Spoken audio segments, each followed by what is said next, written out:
Bonjour, là tu vas découvrir une nouvelle notion qui s'appelle les fonctions affines. C'est une notion assez complexe que j'aurais bien voulu traiter en présentiel, mais comme on a très peu de chances de se voir au mois de juin, de toute façon on ne se verra pas en classe entière, donc on va le faire à distance, ce qui va te demander un travail très appliqué et très consciencieux si tu veux vraiment suivre, hein. Et je pense que tout le monde est capable de suivre, mais il faut vraiment là, voilà, bien faire ce qui est demandé. Alors, donc on propose, pour illustrer tout ceci, un théâtre qui propose deux tarifs. Le plein tarif, le prix est payé et proportionnel au nombre de spectacles auxquels on assiste. Donc ça va être lié aux fonctions linéaires. C'est une notion qu'on a déjà abordée. Et le tarif réduit, il est composé d'un abonnement et d'une somme proportionnelle au nombre de spectacles auxquels on assiste. Et par exemple, si le plein tarif est 20 euros, on peut se dire, bah tiens, je paye 50 euros d'abonnement et du coup, c'est 15 euros le spectacle. Ça serait ça le tarif réduit. Un abonnement qui est 50 euros et la somme proportionnelle au nombre de spectacles, ça veut dire 15 euros par spectacle, un spectacle 15 euros, deux spectacles 30 euros, trois spectacles 45 euros, etc., etc. Cette somme-là s'ajoute à l'abonnement. Et cette somme, la somme hors abonnement, donc en plus de l'abonnement, cette somme, elle est proportionnelle au nombre de spectacles. Alors, tu avais à répondre à des questions, j'espère que tu as déjà cherché, c'est comme ça qu'il faut mieux travailler. On cherche d'abord ce qui est demandé, et après on prend la correction. Donc là, on va réfléchir de nouveau sur ce qui était demandé. Donc, est-ce que ce tableau est un tableau de proportionnalité? Ça veut dire quoi un tableau de proportionnalité? Ça veut dire qu'on passe d'une ligne à l'autre en multipliant par le même nombre. Pour le voir, eh ben, on fait des divisions. On va faire la division 75 divisé par 5, tu as ta calculatrice à côté de toi. Si tu fais 75 divisé par 5, eh ben, tu trouves, bah oui, 15. Si tu fais maintenant 105 divisé par 7, combien trouves-tu? 15. 135 divisé par 9, 15. 165 divisé par 11, 15.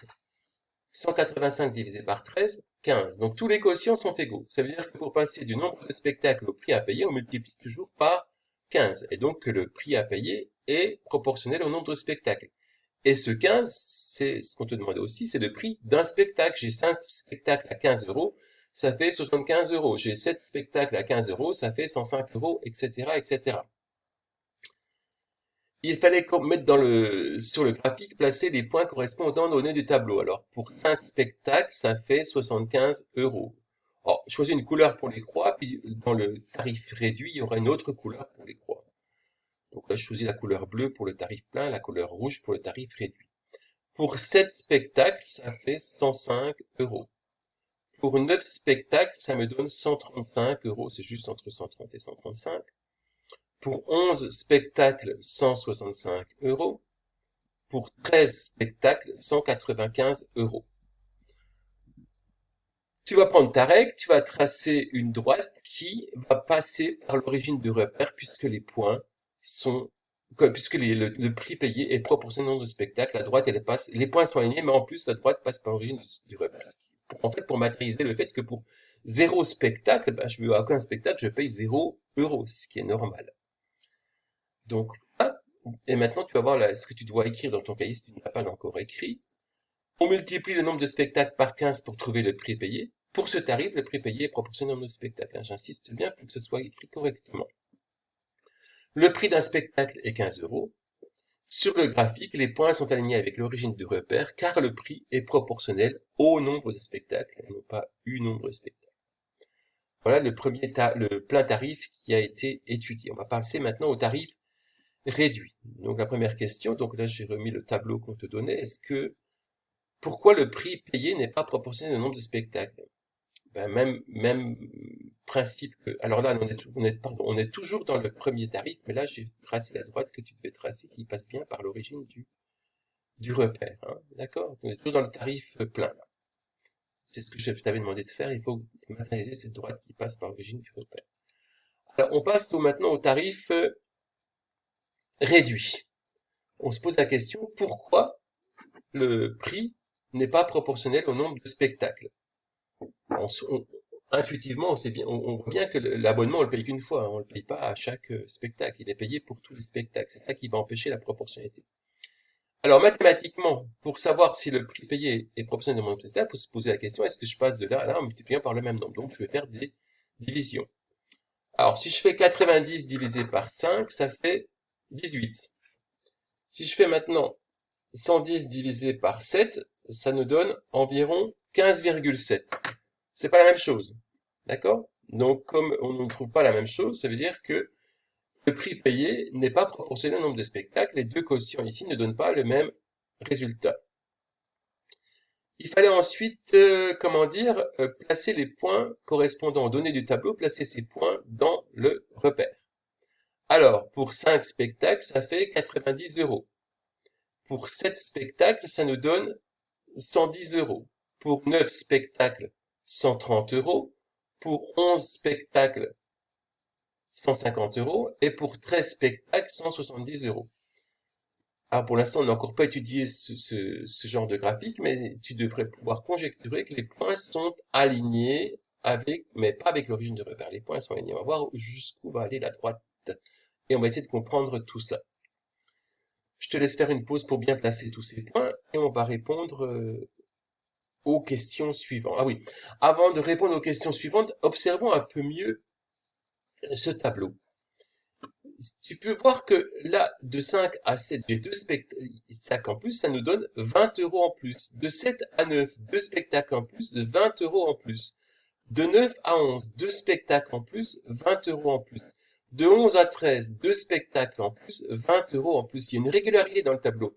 Les spectacles vont de 2 en 2, le prix de 20 en 20. En gros, ça nous permet de réfléchir au prix d'un spectacle hors abonnement. Si pour 2 spectacles en plus, j'ai 20 euros en plus, ça veut dire que un spectacle va coûter 10 euros. Un spectacle en plus va coûter 10 euros en plus. C'est ce qui va être matérialisé dans la diapositive suivante. Et c'est ça qui va nous permettre de trouver le montant de l'abonnement que tu as peut-être trouvé dans ta tête, mais si tu réfléchis encore un petit peu plus, tu vas le trouver. En pensant bien à ces spectacles en plus pour des euros en plus. Un spectacle coûte 10 euros. Donc, on va pouvoir trouver le montant de l'abonnement. Alors, on passe à la diapositive suivante. Donc, on résume ce qu'on a dit tout à l'heure. Si je fais 90 divisé par 5, ça fait 18, mais si je fais 110 divisé par 7, ça fait pas 18. Donc, pour ce tarif, le prix n'est pas payé, n'est pas proportionnel au nombre de spectacles. On se pose la question du montant de l'abonnement et du prix d'un spectacle hors abonnement. Donc, on a vu que le prix d'un spectacle hors abonnement, eh bien, on le voit à l'aide de ces deux flèches, quoi. Si j'ai 2 spectacles en plus, j'ai 20 euros en plus. Donc, un spectacle coûte 10 euros hors abonnement. Parce que c'est 20 euros hors abonnement. Donc, si je veux trouver le montant de l'abonnement, dans les 90 euros, là, j'ai l'abonnement et les 5 spectacles. Les 5 spectacles, ils coûtent 5 fois 10, 50 euros. Donc, si j'enlève 50 euros à 90 euros, j'ai le montant de l'abonnement qui vaut 40 euros. Donc, le montant de l'abonnement, c'est 90 euros, moins les 5 fois 10 euros pour les 5 spectacles, ce qui fait 40 euros. Donc, on a payé 40 euros d'abonnement, ici, et 5 spectacles à 10 euros, ça fait bien 90 euros. 40 euros d'abonnement, 5 fois 10, 50, 40 plus 50, 90. Et on va voir que ça marchait ici aussi. J'ai 40 euros d'abonnement, plus 7 fois 10 euros, 70 euros, ça fait bien 40 plus 70, ça fait 110. Ici, j'ai 40 plus 90, ça fait 130. 40 plus 110, ça fait 150. 40 plus 130, 13 fois 10, 130. 40 plus 130, ça fait 170 euros. Donc là, j'ai trouvé le prix d'un spectacle qui est 10 euros et le montant de l'abonnement, ce qui est 40 euros. Alors, je te demande maintenant de compléter ceci sur le graphique qui met en évidence le montant de l'abonnement. Le montant de l'abonnement, c'est quand je trace la droite qui passe par tous les points. Et là, pour 0 spectacle, ben, j'ai payé l'abonnement 40 euros. On se dit, mais c'est un peu bête de payer un abonnement pour 0 spectacle. Ben, par exemple, ceux qui avaient pris un abonnement pour un théâtre avant le confinement et qui finalement, toutes les représentations étaient annulées, ben, l'abonnement, ils l'ont payé. Alors, je sais pas si ça a remboursé, mais du coup, ils ont assisté à 0 spectacle, puis ils ont payé 40 euros, par exemple. Donc là, j'ai le prix payé pour 0 spectacle. Alors, ensuite, quand on va d'un point à un autre sur le graphique, alors ici, je vais de 5 à 7, ici, j'ai 2 spectacles en plus, je paye 20 euros en plus. Ça peut être matérialisé sur le graphique. 2 spectacles en plus, 20 euros en plus. Ici, j'aurai 2 spectacles en plus, 20 euros en plus. Donc, tu peux matérialiser ça sur ton graphique. Ça va être important pour la compréhension d'une fonction affine en général. Donc, le montant de l'abonnement ici, et 2 spectacles en plus, je vais de 5 à 7, 20 euros en plus, je vais de 90 à 190 euros à 110 euros. Alors, on te demandait ensuite de représenter les deux tarifs sur le même graphique. Alors, c'est-à-dire placer les mêmes croix bleues et les croix rouges, ça donne ceci. Hein, donc, le tarif plein tarif en bleu, le tarif réduit en rouge. Au départ, c'est le plein tarif qui est le plus avantageux parce qu'il y a pas l'abonnement. Puis au bout d'un moment, c'est ici à 8 spectacles. Les 8 spectacles, on paye la même chose pour les deux tarifs. Pour 8 spectacles, ça fait 120 €. 8 fois 15 ou bien 40 plus 8 fois 10. Hein, rappelle-toi, 40 € d'abonnement, 8 fois 10 €. 40 plus 80, ça fait 120. Donc ici, pour 8 spectacles, le prix est le même pour les deux tarifs. Et à partir des 8 spectacles, ben, c'est le tarif réduit qui est le plus avantageux. Un abonnement, c'est toujours avantageux au bout d'un certain temps. Mais au départ, c'est pas avantageux parce que il faut le payer.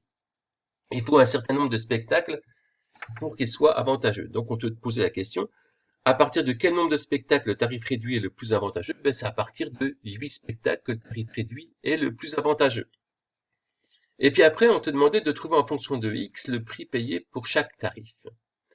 Donc, voici les réponses. Pour X spectacles, on paye 15 € par spectacle.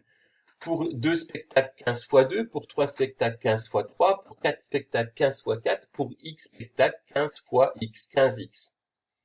Pour le tarif réduit, on paye 40 € d'abonnement et puis 10 € par spectacle. Pour un spectacle, 40 plus 10 fois 1. Pour 2 spectacles, 40 plus 10 fois 2. Pour 3 spectacles, 40 plus 10 fois 3. Pour 4 spectacles, 40 pour 10 fois 4. Puis pour X spectacles, 40 plus 10 fois X ou 10X plus 40. Alors maintenant, on va découvrir cette notion de fonction affine. Donc je considère les fonctions f et g définies pour tout nombre x par, alors f de x égale 15x et g de x égale 10x plus 40. Hein, c'est donc ce qui correspond aux deux tarifs. La première fonction, on l'a déjà vu, c'est une fonction linéaire de coefficient 15. Je multiplie toujours x par 15. Alors la deuxième fonction, c'est ce qu'on appelle une fonction affine. C'est quoi une fonction affine? C'est une fonction qui à tout nombre x fait correspondre au nombre ax plus b. C'est plus ax, c'est ax plus b. Alors, A, c'est le coefficient, comme le coefficient de la fonction linéaire, c'est 10, c'est le prix c'est le prix d'un spectacle, et B, c'est le forfait, c'est 40. Ici, on a A qui est égal à 10 et B qui est égal à 40. C'est bien AX plus B. On voit bien qu'une fonction affine, entre guillemets, c'est une fonction linéaire plus quelque chose de fixe. Le B qui ne dépend pas de X. Dans AX, il y a du X, dans B, il n'y a pas de X. Donc, on voit bien que la fonction affine, elle est liée quelque part à la fonction linéaire, d'où les points alignés, mais pas avec l'origine du repère. Voilà, je te laisse bien compléter ton travail et on va passer à autre chose. Au revoir.